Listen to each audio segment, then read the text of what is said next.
नमस्कार दोस्तों, good morning. कैसे हैं आप लोग? आशा आप सब लोग स्वस्थ हैं, कुशल मंगल है और भगवान के द्वारा बनाई गई शानदार एक्साइटिंग लाइफ का क्या करें, ज़िंदगी में फुली एंजॉय करें। दोस्तों, मैं डिजिटल भारत न्यूज़ से वॉरियर बेस्ट आज आपके लिए एक नई ताज़ा खबर अपडेट लेकर के आया हूँ। दोस्तों, आज मैं बात करना चाहूँगा भारतीय सेना के ऊपर।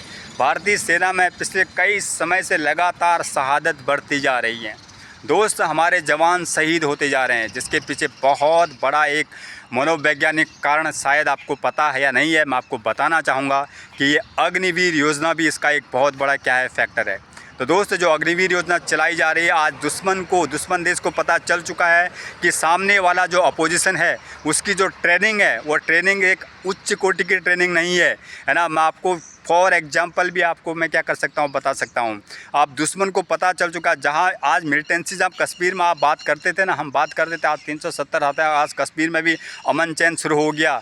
आज कश्मीर में टूरिस्ट क्या हो गया, टूरिज़्म स्टार्ट हो गया। आज कश्मीर में क्या हो गया, तमाम प्रकार की चीज़ें आपको सुनने को मिलती थी। लेकिन फिर से जम्मू कश्मीर में वो टूरिज़्म के बदले अब टेररिज्म फिर से क्या हो चुका है, रिस्टार्ट हो चुका है। आज हर दिन जवानों की शहादत वहाँ से आ रही है। तो दोस्त, हमारी सरकारों को जगना पड़ेगा। मोदी जी, क्या आपको इस देश ने पिछले, आप बोलते हो ठीक है, आपने अपना जो पिछला जो आपका जो भविष्य था आपने बहुत बड़ी मुश्किलों से भरा हुआ निकाला, लेकिन पिछले 25 से 30 साल से आप देश की गद्दी पर बैठे हो। और लोग कहते हैं कि 15 साल तो आपको गुजरात की गद्दी में बैठाया, उसके बाद आप देश में आप दिल्ली में 10 से 11 साल गद्दी में बैठ चुके हैं। लेकिन आपके राज में अब ये शहादतों का सिलसिला और क्या हो रहा है, बढ़ता जा रहा है।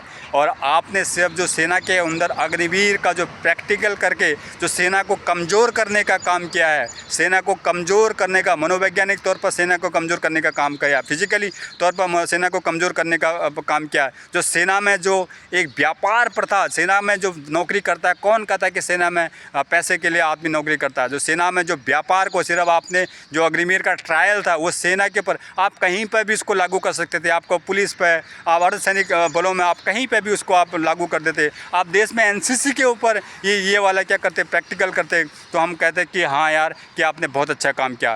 तो देश के सेना के ऊपर जो प्रैक्टिकल हुआ है, तो दोस्त, इसका खामियाजा बहुत बड़ा भुगतना पड़ रहा है आज। तो क्योंकि जब दुश्मन, ऐसा नहीं है कि हमारे देश की सेना कमज़ोर है, लेकिन दुश्मन को ये पता चल चुका है कि जो सामने वाला बंदा है, अब उसके ट्रेनिंग का दायरा इतना अच्छा नहीं है। ये मनोवैज्ञानिक वॉर होते हैं, ये जो मनोवैज्ञानिक जो वॉर होते हैं, ये बड़े घातक होते हैं, आत्मघाती होते हैं। तो दोस्तों, इन मनोवैज्ञानिक वॉरों की तरफ से, उन मनोवैज्ञानिक वॉरों की वजह से ही बहुत बड़े क्या हो रहे हैं, नुकसान हो रहा है। देश में जो शहादतों का सिलसिला जो लगातार क्या हो रहा है, जो बढ़ रहा है, इसके पीछे सबसे बड़ा जो कारण है वो अग्निवीर योजना ही है। तो इसलिए आपको जल्दी से जल्दी इसके ऊपर कुछ न कुछ क्या करना है, एक्शन लेना है ज़रूर और ज़रूर। इस योजना को अब तो तमाम सिरे से इसको सारे लोगों ने क्या कर दिया, खारिज कर दिया है। अब जो जवान शहादत दे के आया, उसके घर वाले भी सिर्फ यही कह रहे हैं कि हमें अपने बच्चे का वो नहीं चाहिए, पैसा नहीं चाहिए, मुआवजा नहीं चाहिए, हमें सिर्फ चाहिए तो देश से अग्निवीर योजना को हटाना है। और तब जाकर के कुछ तो कुछ क्या होने वाला है, आगे बढ़ने वाला है। क्योंकि पहले भी ऐसा नहीं है कि पहले शहादतें नहीं हुई, पहले भी लाखों लोगों ने क्या करके शहादतें दे रखी हैं। लेकिन अब ये शहादतें जो आज के समय में जो ये शहादतें हो रही हैं, जो इसका जो खामियाजा हम सबको क्या करना पड़ रहा है, भुगतना पड़ रहा है, और ये बड़ा मुश्किल होने वाला है। तो मैं गुजारिश करूँगा कि यार, इस पर एक बार क्या किया जाए, रिसर्च किया जाए। और इस ये जो मिलिटेंसी है, जो बढ़ती मिलिटेंसी है, इसके ऊपर लगाम लगाने के लिए कुछ ठोस कड़े से कड़े क्या करने होंगे, कदम उठाने होंगे। क्योंकि आज दुश्मन मजबूत होता जा रहा है। सिर्फ हमारी इसी कमी के कारण से आज दुश्मन क्या हो रहा है, मनोवैज्ञानिक तौर पर। हालांकि हिंदुस्तान की फ़ौज इतनी स्ट्रॉन्ग फ़ौज है, जिस दिन सर के ऊपर से आ गई है तो उस दिन तो बहुत ही मुश्किल कर देगी, तबाही कर देगी।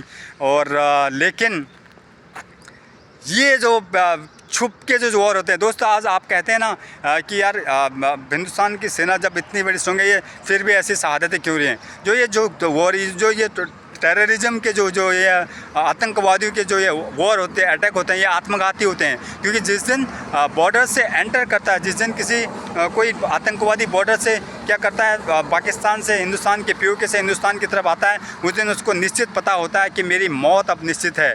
इनको पता नहीं क्या सिखा दिया गया है कि आप अगर अपने वतन के लिए कुर्बान हो गए, इनका कोई वतन तो है नहीं है, बट इनके दिमाग में बचपन से भर दिया जाता है। इनकी 9-9, 10-10, 15-15 साल की इनकी ट्रेनिंग होती है। इनको सिर्फ खाने से मतलब होता है, और ये पता नहीं किस ऊपर वालों को किनको मानते हैं, मुझे ये भी बहुत अच्छी तरह से जानकारी नहीं है। बट इनको पता है कि अगर आप वतन के लिए अगर आप अपनी जान देते हैं तो आपको जन्नत मिलने वाली है। इसी वजह से ये आत्मघाती आते हैं और छुपके से वार करते हैं हिंदुस्तान की सेना को। आज तक जिसने फ्रंट से भी वार किया है, हिंदुस्तान की सेना ने मुँह तोड़ कर उसको क्या दिया, जवाब दिया है। लेकिन छुपके से आप दोस्तों, आप जैसे मैं वीडियोज़ बना रहा हूँ और पीछे से अचानक किसी ने आकर के मेरे सर में मार दी, तो आप हम क्या करेंगे बताओ? अब मैं उसके लिए क्या कर सकता हूँ? इसी प्रकार से जो टेररिज्म का जो अटैक होता है, जो आतंकवादी का जो अटैक होता है, वो इसी प्रकार का अटैक होता है। क्योंकि मैंने भी भारतीय सेना को सर्वे किया है, मैं भी 17 साल भारतीय सेना में बिता के आया हूँ और इन चीज़ों को बहुत नज़दीकी से दोस्त देख करके आया हूँ। इन चीज़ों को समझना होगा और एक बार फिर से इस पर एक गहन मंथन करना होगा। मोदी जी, आपको दिल्ली में बैठ करके एक बार रक्षा मंत्रालय के साथ बैठ करके, एक बार हमारे तीनों जनरल साहब लोगों के साथ बैठ करके इस चीज़ के बारे में बिल्कुल तरीके से मंथन करना पड़ेगा, ज़मीनी हकीकत को समझना पड़ेगा, है ना? तब जाके कुछ बात होने वाली है, बनने वाली है। तो आई होप कि आप सब लोग समझ चुके होंगे मैं किस चीज़ के बारे में आपको बताना चाह रहा हूँ। थैंक यू सो मच दोस्तों watching this videos. Bye bye, take care. ज़िंदगी में स्वस्थ रहिए, मस्त रहिए। आज बात करते करते, जवानों की शहादत बात करते हुए मन अंदर से मेरा भी बड़ा भाव विभोर हो गया और आगे की बात करने का बिल्कुल मन भी नहीं कर रहा है। बातें तो जहन में इतनी आती हैं, दिमाग में ऐसा चलता है कि सारी बातें, सारी इनकी पोटलियाँ यहीं खोल के रख दें। लेकिन कुछ मजबूरी है और उन जो जवान जिन्होंने अपनी शहादत दे दी है, अब क्या बताएं, जिनकी कोई गलती नहीं थी यार, बिना गलती के उनकी क्या होगी, शहादत होगी कि क्या उनका कोई स्टैंडर्ड कम था? कुछ भी उनका कम नहीं था। वो बहादुर हमारे जवान थे, वो हमारे रणबांकुर थे, फिर भी शहीद हो गए। हाँ, थैंक यू सो मच दोस्तों watching this video. Bye bye, take care. ज़िंदगी में स्वस्थ रहिए, मस्त रहिए और ज़िंदगी को बहुत अच्छी तरीके से क्या कीजिए, एंजॉय कीजिए। बाय बाय दोस्तों, बाय बाय।